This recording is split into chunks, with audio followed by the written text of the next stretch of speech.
Hello, everyone. Welcome back to Flirting with 40. Today, we're going to read chapter 15 of The Little Prince in English. The title of The Little Prince in the original French is Le Petit Prince. Let's go.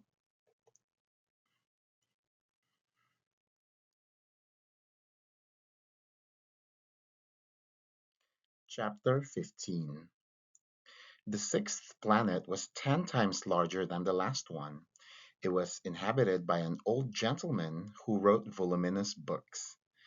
Oh, look, here's an explorer, he exclaimed to himself when he saw the little prince coming. The little prince sat down on the table and panted a little. He had already traveled so much and so far. Where do you come from? The old gentleman said to him.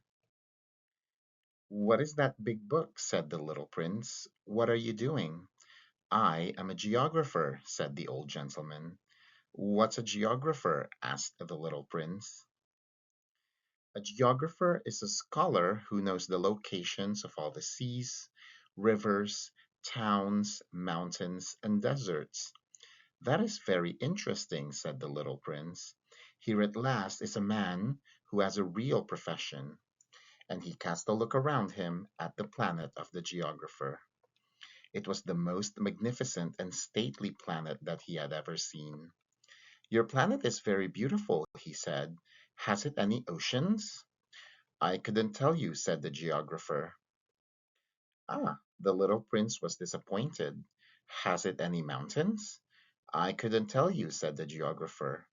And towns and rivers and deserts? I couldn't tell you that either. But you are a geographer. Exactly, the geographer said, but I am not an explorer. I haven't a single explorer on my planet. It is not the geographer who goes out to count the towns, the rivers, the mountains, the seas, the oceans, and the deserts. The geographer is much too important to go loafing about. He does not leave his desk, but he receives the explorers in his study. He asks them questions, and he notes down what they recall of their travels. And if the recollections of any one among them seem interesting to him, the geographer orders an inquiry into that explorer's moral character. Why is that?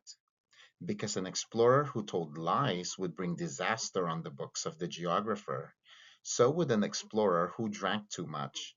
Why is that? Asked the little prince. It is because intoxicated men see double. Then the geographer would note down two mountains in a place where there was only one. I know someone, said the little prince, who would make quite a bad explorer. That is possible. Then, when the moral character of the explorer is shown to be good, an inquiry is ordered into his discovery. One goes to see it? No, that would be too complicated. But one requires the explorer to furnish proofs. For example, if the discovery in question is that of a large mountain, one requires that large stones be brought back from it. The geographer was suddenly stirred in excitement. But you come from far away. You are an explorer. You shall describe your planet to me. And, having opened his big register, the geographer sharpened his pencil. The recitals of explorers are put down first in pencil. One waits until the explorer has furnished proofs before putting them down in ink. Well, said the geographer expectantly. Oh, where I live, said the little prince, it is not very interesting. It is also small. I have three volcanoes. Two volcanoes are active and the other is extinct, but one never knows. One never knows, repeated the geographer. I also have a flower. We do not record flowers, said the geographer. Why is that? The flower is the most beautiful thing on my planet. We do not record them, said the geographer, because they are ephemeral. What does that mean, ephemeral? Geographies, he answered, are the books which, of all books, are most concerned with matters of consequence.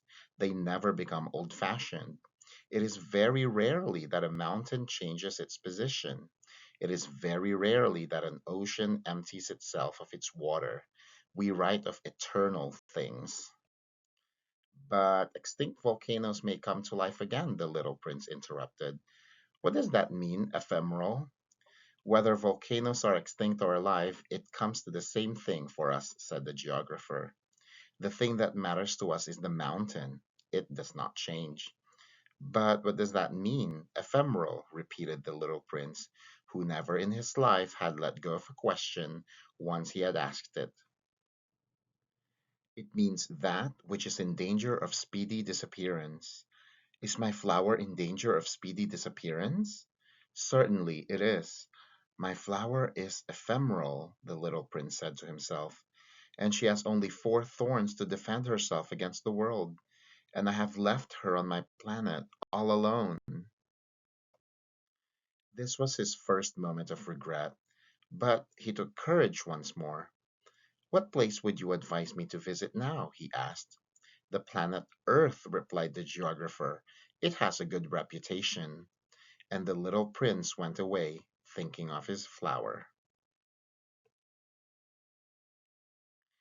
Thank you for reading with me today, and I will see you in the next chapter. Ciao, ciao.